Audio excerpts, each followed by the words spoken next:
Hello friends, स्वागत है आप सबका डेली ब्लॉग में। मैं शालू। तो फ्रेंड्स, मैं आज ऐसे ही सोच रही थी कि मैं आपसे कुछ अपने मन की बात को शेयर करूं, जो मेरे मन में अभी स्पीच चल रहा था और मेरे पास कोई है नहीं जिससे मैं अपनी बातों को शेयर कर सकूं। तो यूट्यूब मेरा चैनल ये मुझे ज़्यादा सही लगा, जहां पर मैं अपनी बातों को व्यक्त कर सकूँ। इसके लिए किसी और की ज़रूरत नहीं है मुझे। तो फ्रेंड्स, अभी मेरे मन में ऐसे आ रहा था कि जैसा कि मैं अभी अपने घर में हूँ और मेरे हस्बैंड जो हैं वो दिल्ली में हैं, तो मेरे को कभी कभार उनकी याद आती है। तो मुझे लगता है कि कैसा रिलेशन है, एक हस्बैंड वाइफ का ही मैं कहती हूँ, और ज़रूरी नहीं है हस्बैंड वाइफ का ही, एक गर्लफ्रेंड बॉयफ्रेंड का भी होता है, जो एक्चुअली तो मैरिड नहीं होते हैं लेकिन अपने आप को समझने लग जाते हैं भावनाओं से, अपनी भावनाओं से। तो उनके लिए भी वही फील आती होगी जैसा कि मैं सोच रही हूँ। पहले तो मैं उनके साथ में ही रहती थी, हम लोग पहले लखनऊ में रहते थे। फिर तब मेरे मन में आता था कि मैं कहीं भी रहूँ तो उनके साथ में रहूँ, चाहे वो गांव में ही रहूँ चाहे शहर में रहूँ, लेकिन इनके साथ। फिर समय थोड़ा सा बदला और मैं प्रेग्नेंट हो गई और डॉक्टर ने मुझे कहा कि आपको बेड रेस्ट करना है। तो इस स्थिति में वहाँ पर रहना, तो इसलिए फिर मेरी मम्मी ने मुझे बुला लिया घर पे कि तुम यहाँ पर आ जाओ तो हम थोड़ा सा तुम्हारी सेवा कर पाएंगे, नहीं तो अगर वहीं रहोगे तो बेड रेस्ट कैसे रह पाओगे। तो मैं आ गई गाँव में।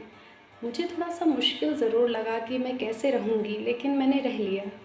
अब 9 महीने पूरे भी हो गए हैं। आज ये स्थिति है कि अब वो लखनऊ से दिल्ली चले गए हैं और अब मुझे रहना भी आ गया है इस तरीके से।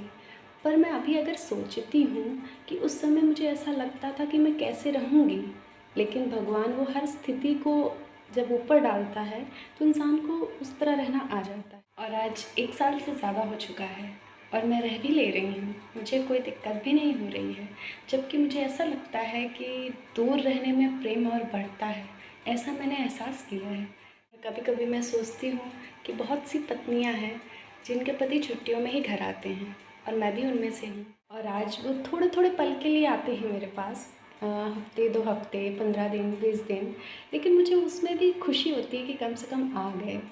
और पहले ये होता था कि मैं सोचती थी कि एक भी दिन इनके बिना नहीं रह पाऊँगी, लेकिन आज ये स्थिति है, इसलिए मुझे अपने में ही बदलाव देखकर काफ़ी अच्छा लग रहा है। क्योंकि अगर मैं बदलाव भी ना करती तो शायद वो स्थिति को मैं कैसे झेल पाती। इसलिए भी मैं मान सकती हूँ कि ये स्थिति आज मेरे साथ हुई है, वैसे तो बहुत लोगों के साथ हुई होगी, और हर व्यक्ति जो इस स्थिति में है वो इस चीज़ को झेल रहा है। आज मैं झेल रही हूँ, इसलिए मुझे नई नई चीज़ लग रही है। और इसलिए मैं कह सकती हूँ कि समय बहुत बलवान है।